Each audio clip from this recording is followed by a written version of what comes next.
Hello student, welcome back to my channel Neha commerce zone. आज हम chapter करने जा रहे हैं cash flow statement for class 12th।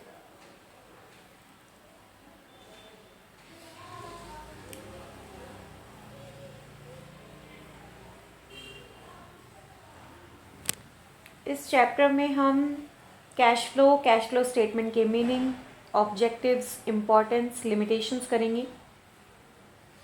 और जो हमारे पास डिफरेंट एक्टिविटीज़ हैं कैश फ्लो की, उससे किस तरीके से हम कैश फ्लो निकालते हैं वो हम सीखने वाले हैं, उनके कॉम्पिटिशन्स के बारे में और कैश फ्लो स्टेटमेंट का प्रिपरेशन।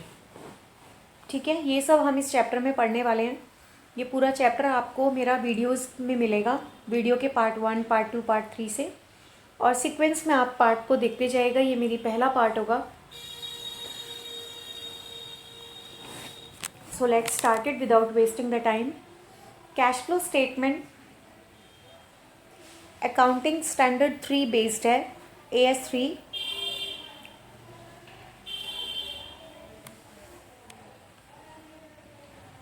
कैश फ्लो स्टेटमेंट वो स्टेटमेंट होता है जहाँ पर हम शो करते हैं कैश फ्लो को। It shows the cash flow. ये कैश फ्लो को शो करता है, राइट। अब कैश फ्लो में भी दो होता है। एक होता है आपका इनफ्लो, जहाँ पर कैश आपका इनसाइड आ रहा है, और एक होता है आपका आउटफ्लो, जहाँ पर आपका कैश जो है वो आउटसाइड जा रहा है। तो कैश के आने को एंटरप्राइज में इनफ्लो कहा जाता है, कैश के जाने को एंटरप्राइज से आउटफ्लो कहा जाता है।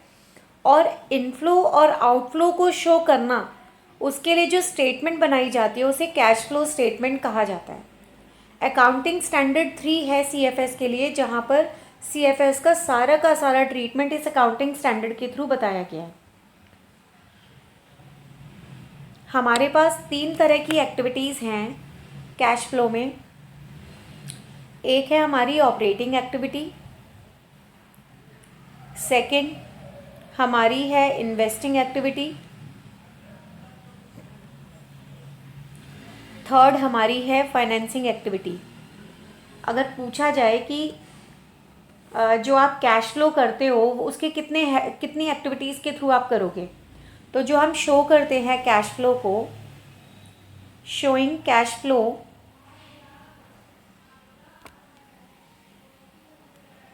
अंडर 3 हेड्स, हम 3 हेड्स के थ्रू शो करते हैं। Operating activity, investing activity, financing activity, right?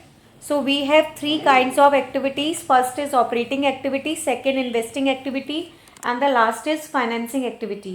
Always remember we have 2 types of method. First is direct method and second is indirect method. As we all know that direct method is not in our syllabus. Direct method जो है वो 12th class में syllabus में नहीं है, तो it is not in syllabus. And yes, indirect method है। Indirect method में हमें ये तीनों एक्टिविटीज़ करनी है और किस तरीके से कैश को फ्लो किया जाता है वो हमें सीखना है, राइट। तो cash flow statement indirect method में जो प्रिपेयर्ड किया जाता है वो प्रिपेयर्ड किया जाता है on the basis of the financial statement, that is balance sheet and statement of profit and loss. So first of all we should know about the meaning of cash flow, operating activity, investing activity and financing activity, right? Operating activities वो होती हैं जहाँ पर आपकी enterprise की जो भी आपकी प्रोड्यूसिंग एक्टिविटीज़ होती हैं उनसे जो भी आपको प्रिंसिपल रेवेन्यू अर्न होता है। एंड बेसिकली जो इन्वेस्टिंग या फाइनेंसिंग नहीं होंगी वो आपकी ऑपरेटिंग एक्टिविटीज़ के अंदर आती हैं। इन्वेस्टिंग एक्टिविटी की बात करूँ तो वो एक्टिविटी जो कि लॉन्ग टर्म असेट्स या अदर इन्वेस्टमेंट्स को, लेकिन वो इस इन्वेस्टमेंट कैश इक्विवेलेंट में शामिल नहीं होनी चाहिए, लॉन्ग टर्म इन्वेस्टमेंट को एक्वायर करते हुए या डिस्पोज करने से रिलेटेड जो आपकी एक्टिविटी होती है वो आपकी इन्वेस्टिंग एक्टिविटी के अंदर आती है। और फाइनेंसिंग एक्टिविटी वो एक्टिविटी होती है जो कि आपके कंपोजिशंस ऑफ ओनर्स कैपिटल के साइज़ के चेंज होने से जो एक्टिविटीज़ से रिलेट करेंगी वो आपकी फाइनेंसिंग एक्टिविटी होती है। तो financing activities are those activities that result in change in the size of the owner's capital and composition of the owner's capital, right. और कैश फ्लो जो है वो अकाउंटिंग स्टैंडर्ड 3 रिवाइज जो है, जहाँ पर इनफ्लो या आउटफ्लो में जो चेंजेस होते हैं कैश एंड कैश इक्विवेलेंट में, उनको क्लासीफाई करता है 3 एक्टिविटीज़ में, वो मैंने आपके साथ डिस्कस की हैं। कैश फ्लो लाइक आपने गुड्स को बेचा, आपको कैश रिसिप्ट हुआ, रॉयल्टी, फीस, कमीशन वगैरह रिसीव हुए, ट्रेड रिसीवेबल आपको रिसीव्ड हुई, कुछ इस तरीके से। और पेमेंट में जैसे कि आपने पे किया, से receipt from sale of securities है, डिविडेंड रिसीव्ड है, तो इस तरह की चीज़ें जो होती हैं वो आपकी ऑपरेटिंग एक्टिविटीज़ के अंदर आती हैं। इन्वेस्टिंग एक्टिविटी में फिक्स एसेट परचेज सेल किया, उससे रिलेटेड। फाइनेंसिंग में शेयर्स वगैरह इशू किए, डिबेंचर्स इशू किए, इस तरीके से रिलेटेड आती है, राइट। तो अब इसके बाद हम बात करते हैं, हमने टाइप की बात की, कितने टाइप की एक्टिविटीज़ हैं, कौन सा मेथड हमने करना है। अगर मैं CFS के ऑब्जेक्टिव्स की बात करूं, objectives of CFS, what are the objective of CFS, CFS के ऑब्जेक्टिव्स क्या हैं? तो बेसिक 3 ऑब्जेक्टिव्स हैं। फर्स्ट है to determine the sources of cash and cash equivalent, to determine the sources of cash and cash equivalent, right. Second, to determine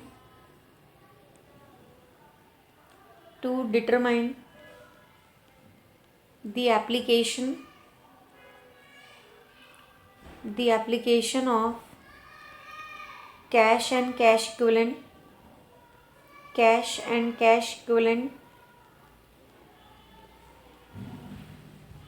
and third, to determine the net change in cash and cash equivalent. To determine net change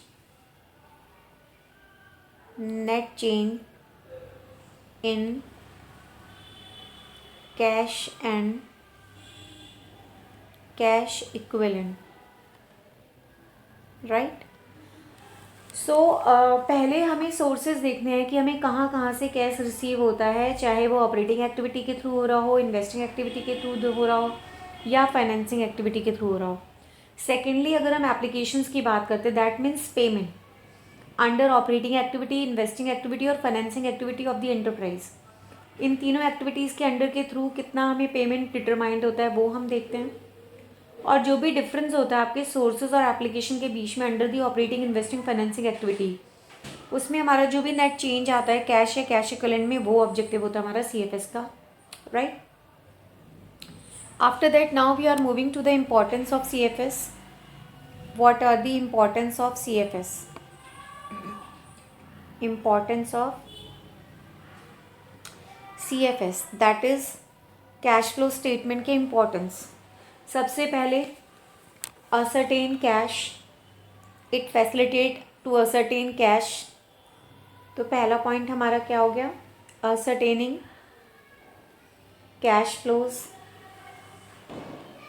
ascertaining cash flows के बाद second, it facilitate planning. Planning को भी ये facilitate करता है। Next, help इन assessing liabilities इन solvency. Solvency और liabilities को assess करने में भी हेल्प करता है ये।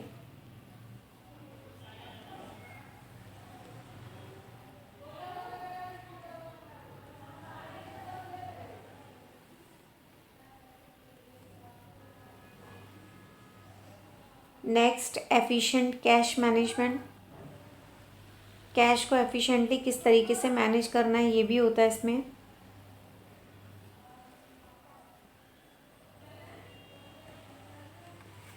कंपैरेटिव स्टडी, ईजिली हम कंपेयर भी कर लेते हैं reason for cash position, cash की क्या पोजीशन है उसके रीज़न को भी जान सकते हैं।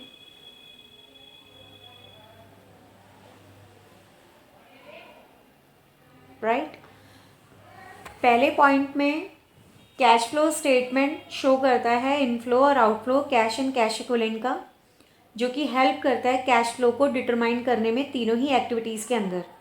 और कैश इक्विवेलेंट में क्या नेट चेंज आया है वो भी हमें पता लगता है। तो यही हमारा पहला इंपॉर्टेंस है कि इट है facilitate in ascertaining the cash flow. Secondly, facilitate planning.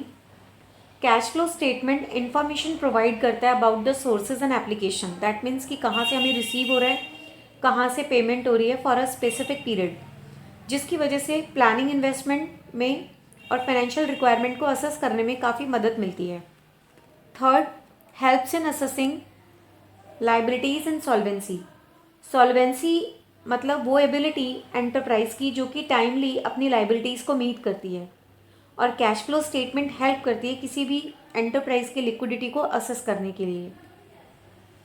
Fourth, efficient cash management. तो यहाँ पर एफिशिएंट कैश भी लिखेंगे, cash management. Cash flow statement information देती है related to surplus deficit of cash, cash में कितना एक्सेस में मिला, कितना कम हुआ। तो किसी भी एंटरप्राइज के लिए इसीलिए डिसाइड करना कि शॉर्ट टर्म इन्वेस्टमेंट सरप्लस की या शॉर्ट टर्म क्रेडिट अरेंज करना पड़ सकता है, इन सब चीज़ों को डिसाइड करने के लिए CFS बनाना बहुत ज़रूरी होता है। ये इंपॉर्टेंट होता है ताकि हम कैश को मैनेज कर सकें efficiently. Next point is comparative study. Actual में जो कंपैरिजन होता है एक्चुअल कैश फ्लो का बजटेड कैश फ्लो के बीच साथ, उसको करने के लिए हमें सोर्सेज और एप्लीकेशंस दोनों, मतलब जो सोर्स हैं यहाँ जो यूज्ड हैं कैश का, उनको जनरेट करना, ये सब करना कौन बताता है हमें? CFS बताता है, जिसकी वजह से हमें हेल्प मिलती है कि हम कंपैरेटिव स्टडी भी कर सकते हैं। Reason for cash position, cash flow statement show करता है रीज़न, ताकि हमें पता लग सके कि जो हमारे कैश बैलेंसेस हैं एंटरप्राइज के, वो लोअर क्यों हैं, वो हायर क्यों हैं। कभी कभी एंटरप्राइज का जो लोअर कैश बैलेंस होता है in spite of the higher profit, जो लोअर प्रॉफिट होता है उसके रीजंस जो होते हैं उनके सिचुएशंस को एनालाइज करने में भी कैश फ्लो स्टेटमेंट काफ़ी हेल्प करता है। उसके बाद नेक्स्ट हम पॉइंट देखते हैं 7th point, evaluate management decision. Evaluate management decision. Next, dividend decision.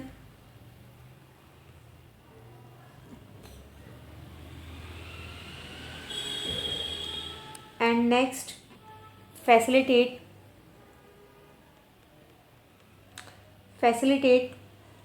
Capital budgeting decision. Facilitate capital budgeting decisions. Right, 7th point में जो इम्पोर्टेंस है CFS की कि वो मैनेजमेंट डिसीजन को इवेल्युएट करता है। एक्चुअली जो कैश फ्लो स्टेटमेंट होता है, जब इंफॉर्मेशन प्रोवाइड करता है रिलेटिंग टू कंपनीज इन्वेस्टिंग और कंपनी फाइनेंसिंग इन्वेस्टिंग एक्टिविटीज़ को, तो these information will be provided to the shareholders and potential investors, lenders, creditors about the cash flow. It will help them to evaluate the management decision.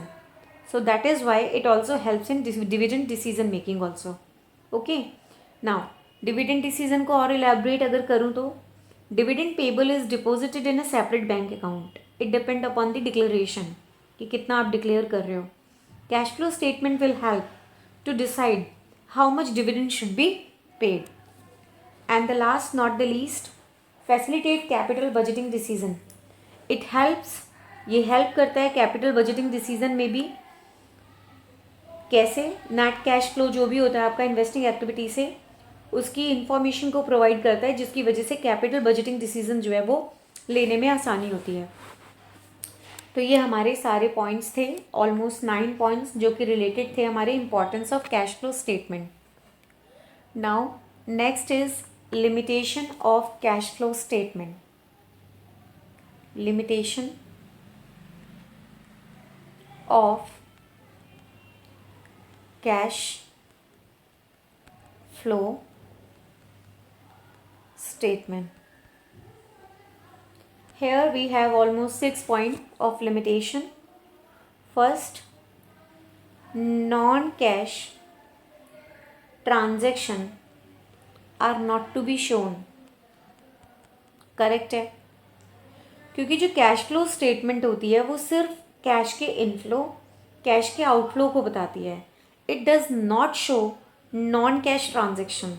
जैसे building purchase किया, उसके बदले हमने debenture issue किए, debentures vendors को दिए या bonus share issue किए, इस तरह की ट्रांजेक्शन्स को हम इसके अंदर रिकॉर्ड नहीं करते, क्योंकि इसमें किसी भी तरह का कोई भी कैश ट्रांजेक्शन नहीं हो रहा होता. इस वजह से non cash transactions are not to be shown. Second, not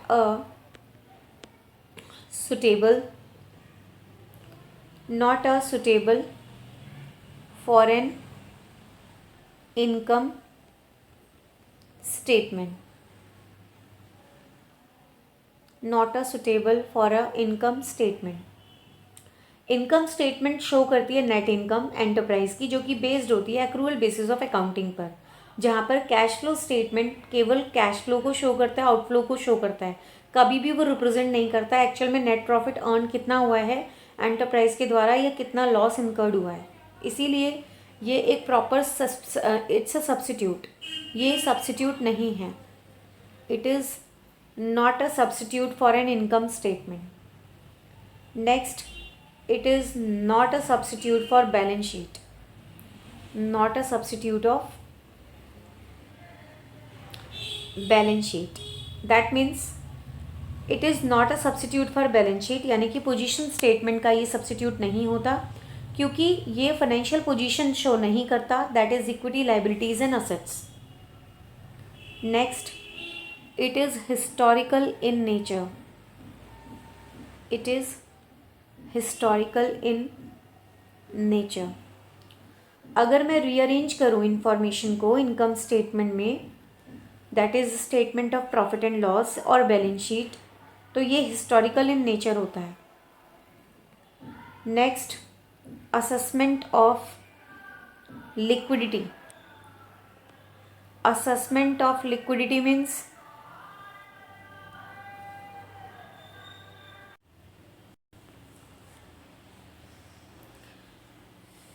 assessment of liquidity यानी कि जो एंटरप्राइज की लिक्विडिटी होती है उसको डिटरमाइन नहीं कर सकते कैश फ्लो स्टेटमेंट से अकेले, क्योंकि ये डिपेंड करते हैं और भी फैक्टर्स पर, like current asset, current liabilities पर भी डिपेंड करता है. इसीलिए कैश और कैश इक्विवेलेंट जो है वो एक कंपोनेंट है करंट एसेट का. Next is accuracy of cash flow statement. Accuracy of cash flow statement ये प्रिपेयर किया जाता है फाइनेंशियल स्टेटमेंट से, और फाइनेंशियल स्टेटमेंट प्रिपेयर्ड होता है इनकरेक्टली. यदि इनकरेक्टली यदि फाइनेंशियल स्टेटमेंट प्रिपेयर्ड होती है तो कैश फ्लो स्टेटमेंट भी इनकरेक्ट हो जाएगा. So by this manner we will concluded about in 6 points. These are the limitations of the cash flow statement. Right.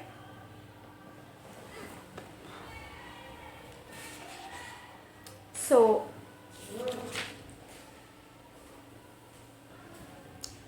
let's move to the next slide. Here is the format of cash flow statement as per AS3. हमारे पास 3 तरह की activity हैं. Cash flow from under the operating activity, under the investing activity and further under the financing activity. तो now we will discuss right now about operating activity. जैसा कि मैंने आपको previous video में भी बताया था ऑपरेटिंग एक्टिविटी के बारे में, कि जो प्रिंसिपल रेवेन्यू अर्न होते हैं आपके मेन ऑपरेटिंग एक्टिविटीज से, जो कि सीधे सीधे आपके प्रोडक्शन एक्टिविटीज़ से रिलेटेड होती हैं, वो आपकी ऑपरेटिंग एक्टिविटीज़ होती हैं. इसके अंदर इन्वेस्टिंग और फाइनेंसिंग इंक्लूडेड नहीं होता. तो जब हम इस स्टेटमेंट को शुरू करते हैं तो सबसे पहले हमें नेट प्रॉफिट चाहिए होता है. राइट. नेट प्रॉफिट वो भी before tax and extraordinary item. तो net profit before tax and extraordinary item लाने के लिए हमें net profit of the current year में किन किन चीज़ों को ट्रीट करना होता है और एडजस्ट करना होता है. सबसे पहले हमें जो नेट प्रॉफिट है हमारे करंट ईयर का, जो कि हम डिफरेंस लेते हैं क्लोजिंग और ओपनिंग प्रॉफिट एंड लॉस से, उसमें हम रिज़र्व को प्लस करते हैं। यदि कोई प्रपोज डिविडेंड है करंट ईयर का वो भी प्लस करेंगे। इंटरिम डिविडेंड है ड्यूरिंग द ईयर जो पे किया वो हम प्लस करेंगे। और provision for tax made during the current year वो भी हम प्लस करेंगे। मेड वाला हम प्लस करते हैं, पेड वाला नहीं करते। पेड वाला हमारा यहाँ लास्ट में माइनस होता है, राइट। तो प्रोविज़न फॉर टैक्स जो आपने डिक्लेयर कर दिया, जो आप नेक्स्ट ईयर पे करोगे बट आपने डिक्लेयर्ड किया करंट ईयर में, आप उसको प्लस करते हैं। यदि किसी तरीके का आपको रिफंड होता है टैक्स तो आप वो माइनस करेंगे। उसके बाद आप पहुंच जाएंगे net profit before tax and extraordinary item. जब net profit before tax and extraordinary item आपको अमाउंट मिल जाएगा, उसके बाद हम एडजस्ट करेंगे नॉन कैश और नॉन ऑपरेटिंग आइटम्स में, जिसमें आपके एक्सपेंसेस और इनकम दोनों ही होंगी, लेकिन वो नॉन ऑपरेटिंग या नॉन कैश होंगी। नॉन कैश या नॉन ऑपरेटिंग का मतलब होता है कि वो एक्चुअल में उससे ना हमारा कैश इनफ्लो हो रहा है ना ही कैश आउटफ्लो हो रहा है, लेकिन हमने उन एडजस्टमेंट्स को ट्रीट करना है, उनको शो करना है। तो हम कैसे करेंगे? Depreciation on fix asset, fix asset पर यदि डेप्रिशिएशन है, इंटेंजिबल असेट पर अगर है तो अमोर्टाइजेशन। एज यू नो कि फिक्स असेट अगर टेंजिबल एसेट है फिक्स असेट में तो उस पर अगर उसकी वैल्यू गिरती है तो उसे डेप्रिशिएशन कहते हैं, और अगर इंटेंजिबल एसेट है और उसकी वैल्यू फॉल होती है तो उसे अमोर्टाइजेशन कहते हैं। तो फिक्स एसेट पर यदि डेप्रिशिएशन चार्ज हो रहा है वो प्लस होगा, इंटेंजिबल एसेट पर चार्ज हो रहा है अमोर्टाइजेशन वो प्लस होगा। किसी तरह की नॉन करेंट इन्वेस्टमेंट है और वो रिटर्न ऑफ हो रही है वो प्लस होगी। लॉन्ग टर्म बोरोइंग पर इंटरेस्ट है वो प्लस होगा। और किसी भी लैंड एंड बिल्डिंग, किसी भी तरह की अगर एसेट बिक रही है आपकी और उससे आपको लॉस हो रहा है तो वो भी आप प्लस करोगे। उसके अलावा आपको माइनस करना होगा interest income, dividend income, rental income, या फिक्स एसेट को सेल करते दौरान आपको प्रॉफिट हुआ है तो वो भी आप माइनस करेंगे। तो जब आपने इसको एडजस्ट कर लिया नॉन कैश और नॉन ऑपरेटिंग इनकम को और एक्सपेंसेस को, उसके बाद जो आपका प्रॉफिट आएगा वो आएगा operating profit before working capital changes. Working capital के चेंज होने से पहले का जो प्रॉफिट होता है उसे हम ऑपरेटिंग प्रॉफिट कहते हैं। अब हम सभी जानते हैं कि वर्किंग कैपिटल का फॉर्मूला क्या होता है, current asset minus current liability. तो अगर हमारे वर्किंग कैपिटल में कोई भी चेंजेस होंगे तो डेफिनेटली वो करंट एसेट में चेंज या करंट लाइबिलिटीज़ में चेंज होंगे। करंट एसेट या करंट लाइबिलिटीज़ में चेंज होने की वजह से हम उसको कैश फ्लो स्टेटमेंट में कहाँ पे शो करेंगे, किस तरीके से उसको ट्रीट करेंगे, वो मैं आपको बता देती हूँ। अब जैसे कि फॉर एग्जांपल मैंने कहा कि करंट लाइबिलिटी मेरी बढ़ेगी तो वो मेरे लिए इनफ्लो है, मैं प्लस करूँगी कैश फ्लो स्टेटमेंट में। करंट लाइबिलिटी घटेगी तो मैं माइनस करूँगी। इसका मतलब यहाँ पर पॉजिटिव रिलेशन जा रहा है कैश फ्लो का करंट लाइबिलिटी के साथ। फॉर एग्जांपल एक क्रेडिटर है, उनको मेरे को 10,000 की पेमेंट मैंने कर दी। एक क्रेडिटर है, उनको मुझे पेमेंट करनी थी 10,000 रुपये से, तो मैंने क्रेडिटर को पे कर दिया 10,000 रुपीज़। तो डेफिनेटली मेरे क्रेडिटर्स कम होंगे और मेरा कैश भी जाएगा आउटफ्लो। तो क्रेडिटर मेरे एक तरफ कम हो रहे हैं और माइनस हो रहा है। तो इसी तरीके से हमारा करंट लाइबिलिटी का होता है। उसके अलावा अगर मैं करंट एसेट की बात करूँ, लेट सपोज कि मैं करंट एसेट की बात करती हूँ। करंट एसेट अगर इंक्रीज़ होगी तो वो आउटफ्लो होगा, माइनस होगा। करंट एसेट अगर फॉल होगा तो वो इनफ्लो होगा, वो प्लस होगा। कैसे? जैसे मान लो कि स्टॉक है, स्टॉक हमारा करंट एसेट है, मैंने अपने स्टॉक को सेल किया। सेल करने पे मेरे एंटरप्राइज से करंट एसेट कम होंगे लेकिन प्लस होगा क्योंकि कैश इनफ्लो होगा। वहीं अगर मैं स्टॉक को परचेज़ करूँगी तो मेरे पास करंट एसेट बढ़ेगी लेकिन आउटफ्लो है मेरे लिए तो वो माइनस होगा, राइट। तो अल्टीमेटली जो कंक्लूज़न निकलता है वो ये निकलता है कि यदि मेरी डिक्रीज़ होगी करंट एसेट या इंक्रीज़ होगी करंट लाइबिलिटी तो वो तो होगा प्लस, और अगर करंट एसेट इंक्रीज़ होगी और करंट लाइबिलिटी डिक्रीज़ होगी तो वो होगा माइनस। ठीक है, इसको ट्रीट करने के बाद हम पहुंच जाएंगे कैश जनरेटेड फ्रॉम ऑपरेशन, यानी कि ऑपरेशन से जो कैश जनरेट हुआ है हम वहाँ तक पहुँच जाएंगे। लास्ट में हम इनकम टैक्स पेड को माइनस करेंगे। इनकम टैक्स पेड को माइनस करने के बाद जो भी हमारा आंसर आएगा वो हमारा net cash flow from operating activity या net cash used in operating activity हमारा कैलकुलेट होगा। तो आपको ये पूरा का पूरा क्लियर हो गया होगा। नेट प्रॉफिट हमें चाहिए होगा। नेट प्रॉफिट से हमें net profit before tax and extraordinary item में जाने के लिए हमें रिजर्व्स, डिविडेंड को एडजस्ट करना पड़ेगा।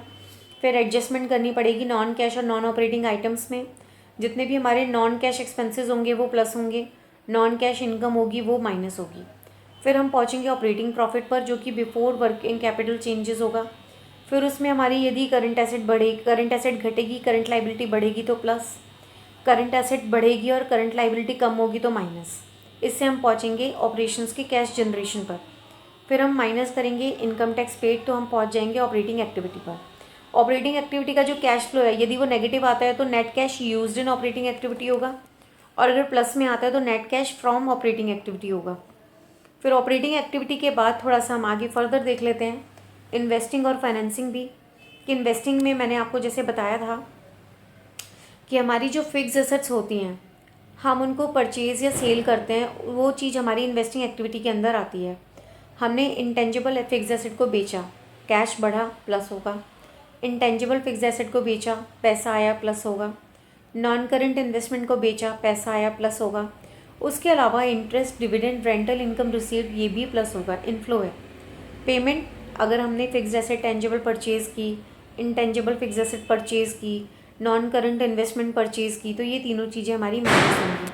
अगेन हमारा कैश फ्लो आ जाएगा इन्वेस्टिंग एक्टिविटी का। पॉजिटिव होगा तो फ्रॉम इन्वेस्टिंग एक्टिविटी, नेगेटिव आएगा तो यूज्ड इन इन्वेस्टिंग एक्टिविटी। उसके बाद थर्ड हमारी एक्टिविटी होती है फाइनेंसिंग एक्टिविटी। फाइनेंसिंग एक्टिविटी के अंदर हमारी जो चीज़ें आएंगी वो एक बार देख लेते हैं। फाइनेंसिंग एक्टिविटी के अंदर हमारा आएगा, यदि हमने कोई शेयर इशू किए, हमने प्रेफरेंस शेयर इशू किए या डिबेंचर्स इशू किए, और डिबेंचर्स से लॉन्ग टर्म बोरोइंग से हमें किसी भी तरह का अमाउंट रेज हो रहा है तो वो हमारा ऐड होगा। हमने फाइनल डिविडेंड पे किया, हमने इंटरिम डिविडेंड पे किया, लॉन्ग टर्म इंटरेस्ट पे किया, लोन की रिपेमेंट की, डिबेंचर या प्रेफरेंस शेयर्स की हमने रिडम्पशन किया, ये सब माइनस होगा क्योंकि हमारा कैश क्या हो रहा होगा, आउटफ्लो हो रहा होगा। इसको करने के बाद again net cash flow from investing activity, positive होगा तो from investing financing activity, negative होगा तो यूज्ड इन फाइनेंसिंग एक्टिविटी। उसके बाद जो भी नेट इंक्रीज़ या डिक्रीज़ हुआ है आपका कैश या कैश इक्विवेलेंट, वो आप यहाँ पर शो करेंगे। वो हमारा कहाँ से आएगा, हमारे ऑपरेटिंग एक्टिविटी का आंसर, देन इन्वेस्टिंग एक्टिविटी का आंसर, देन फाइनेंसिंग एक्टिविटी का आंसर। तीनों एक्टिविटीज़ के आंसर को हम प्लस करके लिख देंगे। उसके बाद हम उसमें प्लस करेंगे, हमें जो क्वेश्चन में ओपनिंग कैश, बिगनिंग का कैश या कैश इक्विवेलेंट दिया होगा वो हम प्लस करेंगे।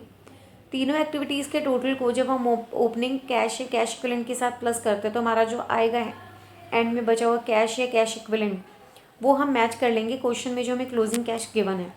यदि वो मैच कर रहा होगा तो इसका मतलब कि हमारा आंसर करेक्ट है और कैश फ्लो स्टेटमेंट जो हमने बनाया वो भी करेक्ट है। और ये किस जो स्टेटमेंट मैंने आपको बताई है ये AS3 के अकॉर्डिंग मैंने आपको एक्सप्लेन किया है। आई होप कि आपको क्लियर हो गया होगा सारी चीज़ें। अब हम इससे रिलेटेड एक दो एग्जांपल्स करते हैं, क्वेश्चंस करते हैं कि किस तरीके से हमने क्वेश्चन को सॉल्व करना है। Let's see, so let's start it, moving to the next slide. अभी मैं कुछ ट्रांजेक्शन्स लिखूँगी, उनको हमने देखना है कि वो किस एक्टिविटी से बिलोंग करते हैं। उसके बाद फिर हम कुछ पार्ट वाइज वीडियो के कुछ क्वेश्चंस करेंगे जो ऑपरेटिंग से रिलेटेड होंगे, कुछ क्वेश्चंस करेंगे जो इन्वेस्टिंग से रिलेटेड होंगे, कुछ क्वेश्चंस करेंगे जो फाइनेंसिंग से रिलेटेड होंगे, एंड देन उसके बाद हम फुल लॉन्ग क्वेश्चन करने वाले हैं, full flash.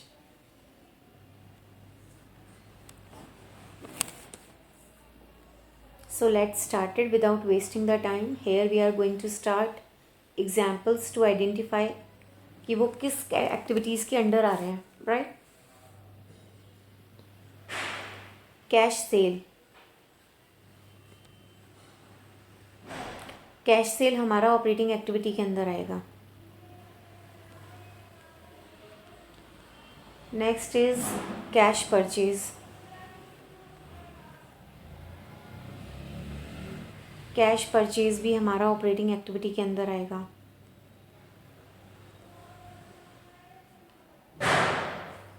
Next rent paid, rent paid भी हमारा ऑपरेटिंग आएगा क्योंकि ये सारी की सारी हमारी प्रोडक्शन एक्टिविटीज से रिलेटेड एंट्रीज हो रही हैं, ट्रांजेक्शन्स हो रही हैं जो हमारे प्रिंसिपल रेवेन्यू को अर्न करने में हेल्प करेंगी। Cash in hand, cash in hand हमारा तीनों एक्टिविटीज़ में कहीं नहीं जाएगा, ये कैश एंड कैश इक्विवेलेंट का पार्ट है, ये कैश एंड कैश इक्विवेलेंट में जाएगा।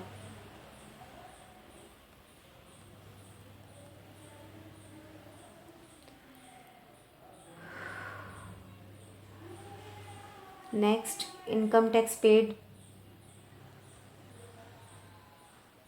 इनकम टैक्स पेड भी हमारा ऑपरेटिंग में जाएगा।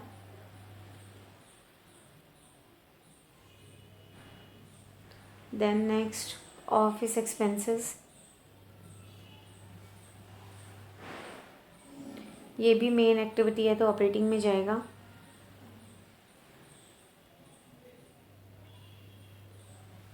बैलेंस एट बैंक, ये हमारा तीनों एक्टिविटी में कहीं नहीं जाएगा, सीधे सीधे कैश एंड कैश इक्विवेलेंट में जाएगा। Right, moving to the next.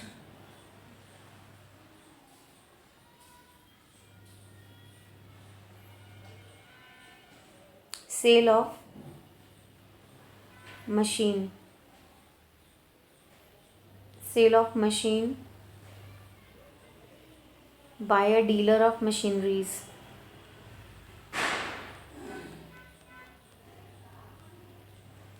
ये हमारा ऑपरेटिंग एक्टिविटी में जाएगा, क्योंकि बेसिकली जो डीलर है उसका काम ही क्या है, मशीन्स के साथ डील करने का, तो उसकी ऑपरेटिंग एक्टिविटी है। यदि खाली सेल ऑफ मशीन होता तो वो इन्वेस्टिंग में चला जाता। नेक्स्ट इश्यू ऑफ डिबेंचर, ये हमारी फाइनेंसिंग एक्टिविटी है।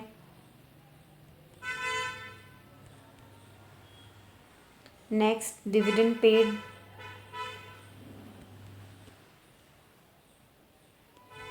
डिविडेंड पेड भी हमारी फाइनेंसिंग एक्टिविटी है। Next cash paid against trade payable, against trade payable, अगर हम किसी ट्रेड पेबल के अगेंस्ट कैश पे कर रहे हैं तो ये हमारी ऑपरेटिंग एक्टिविटी होगी, ऑपरेटिंग एक्टिविटी।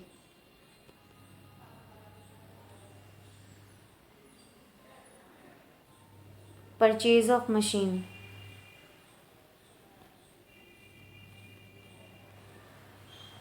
ये हमारी इन्वेस्टिंग एक्टिविटी है। नेक्स्ट देखते हैं income tax refund received,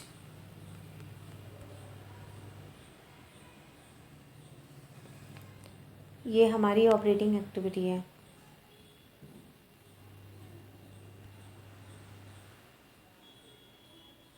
issue of share capital,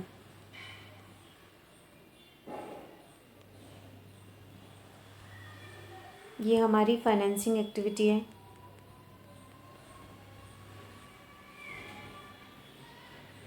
cell of patents,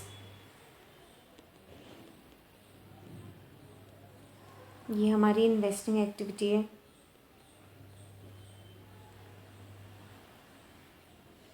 purchase of marketable securities,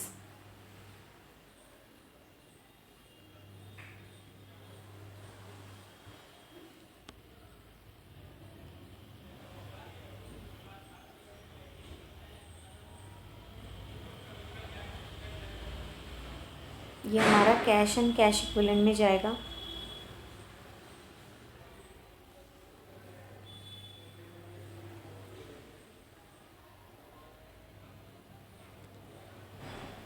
purchase of goodwill,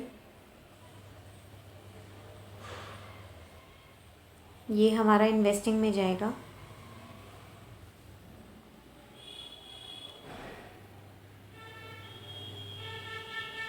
next short term deposit in banks, short term deposit जो कि banks में होते हैं, ये हमारा कैश एंड कैश इक्विवेलेंट में जाएगा।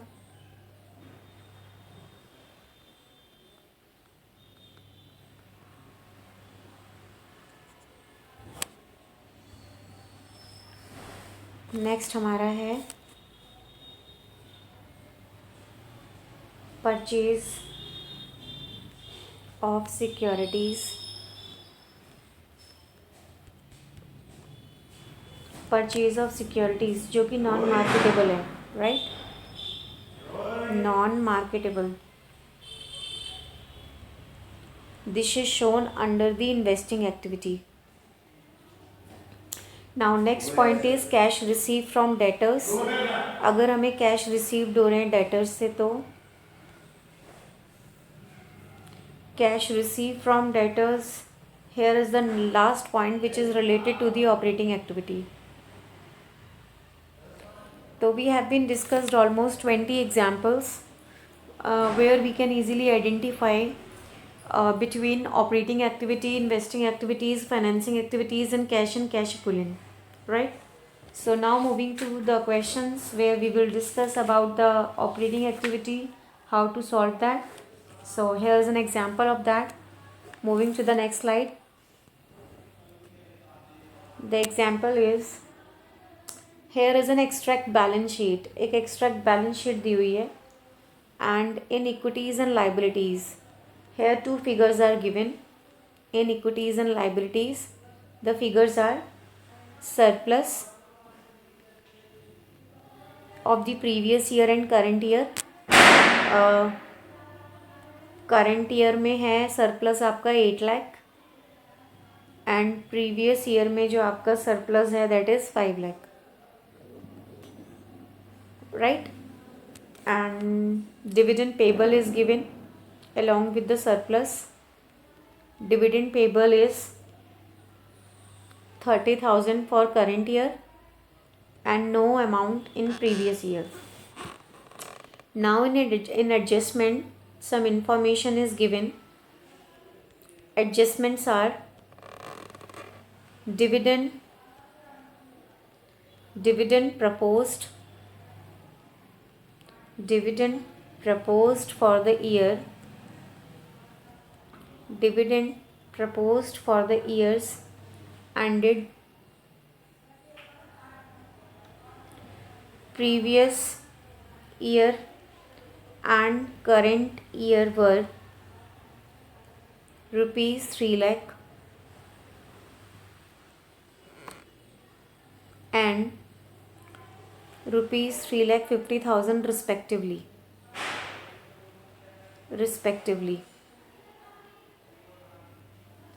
Now you have to prepare note to account to show net profit before tax and extraordinary item, right?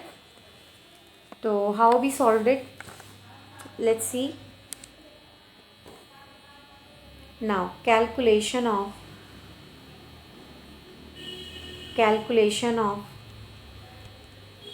net profit before tax and extraordinary item.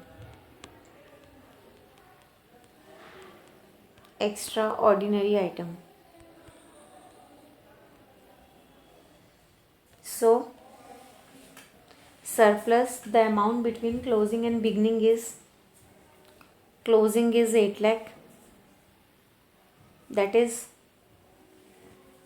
current year, and previous year opening balance is 5 lakh. So surplus for the current year is 3 lakh.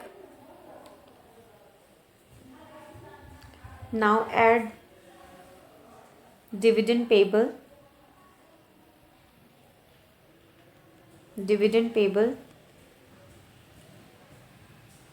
during the year,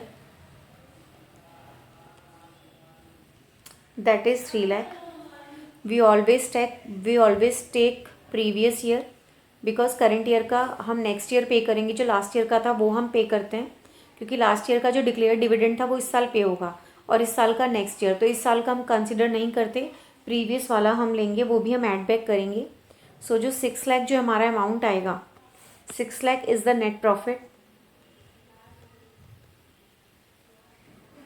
before tax and extraordinary item, before tax and extraordinary item. So by this manner we will solve the question, right?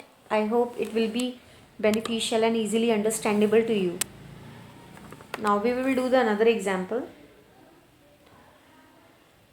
Again, here is extract balance sheet. In equity and liabilities are given, and in equities and liabilities, here four items are given. Equity share capital, 10% redeemable preference share capital, then surplus,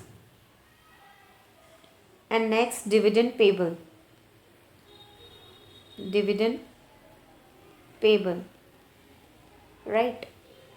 This is the figure. This is the amount at 31st March 2020, and here the figure is 31st March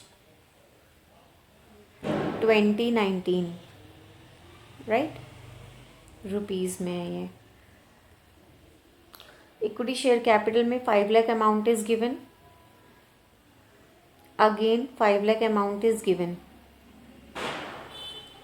In redeemable preference share capital, here 5 lakh is given and 5 lakh is given. This is 5 lakh.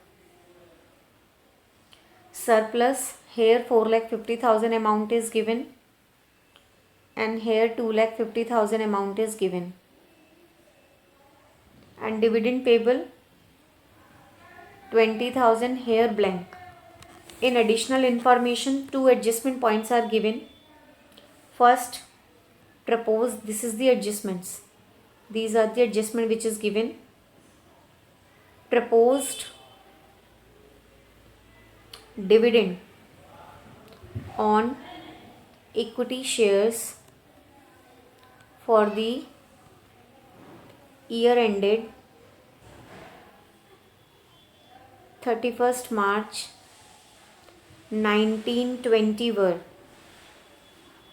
19 and 20 were rupees 1,50,000 and rupees 1 lakh respectively.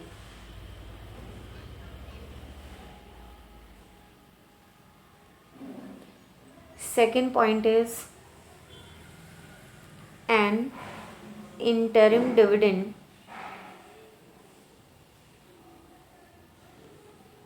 of rupees 50,000 on equity shares were paid on 31st December 2019. So, equity share capital, redemption of preference share capital, surplus, dividend payable are given and 2 adjustments are given. that proposed dividend equity shares पर 1,50,000 1 lakh respectively given है और interim dividend जो पे किया गया वो 50,000 pay किया गया इक्विटी शेयर पर, right. So let's started how to solve the question. We have to calculate net profit before tax and extraordinary item. तो सबसे पहले हमें क्या चाहिए, हमें नेट प्रॉफिट चाहिए होगा. नेट प्रॉफिट हमारा निकलेगा जो सरप्लस का क्लोजिंग और ओपनिंग था, दैट इज़ 4,50,000 माइनस 2,50,000 जो कि हमारा आएगा 2 लाख. उसके बाद हम इसमें प्लस करेंगे इंटरिम डिविडेंड जो कि था 50,000. उसके बाद हम पे करेंगे डिविडेंड ऑन प्रेफरेंस शेयर्स जो कि हमारा है 50,000. हमारे पास जो प्रेफरेंस शेयर्स थे वो 5 लाख के थे. 5 लाख का 10% 50,000 होगा. इस तरीके से हमारा डिविडेंड निकला है.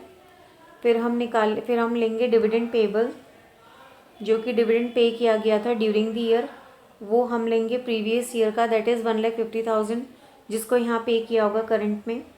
तो इनका टोटल आ गया हमारा कितना, 2,50,000. So here the total amount is 4,50,000.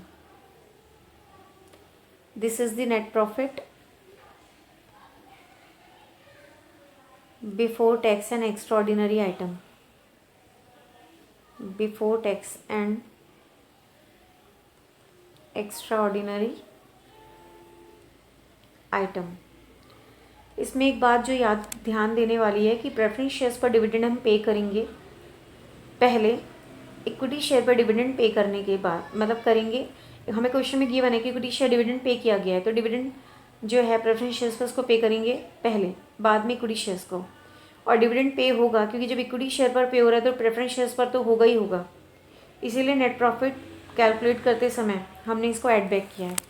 तो इस तरीके से हमारा क्वेश्चन जो है वो सॉल्व हो जाएगा, राइट।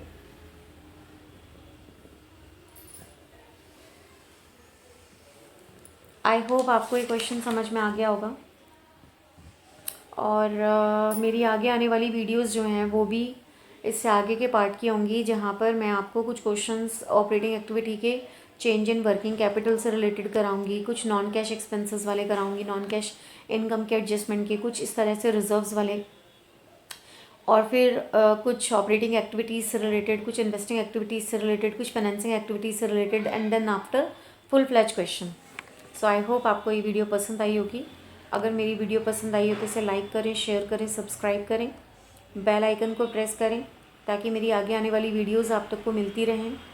और सीक्वेंस में आप वीडियोस को देखेंगे तो डेफिनेटली आपको चैप्टर बहुत आसानी से क्लियर हो जाएगा।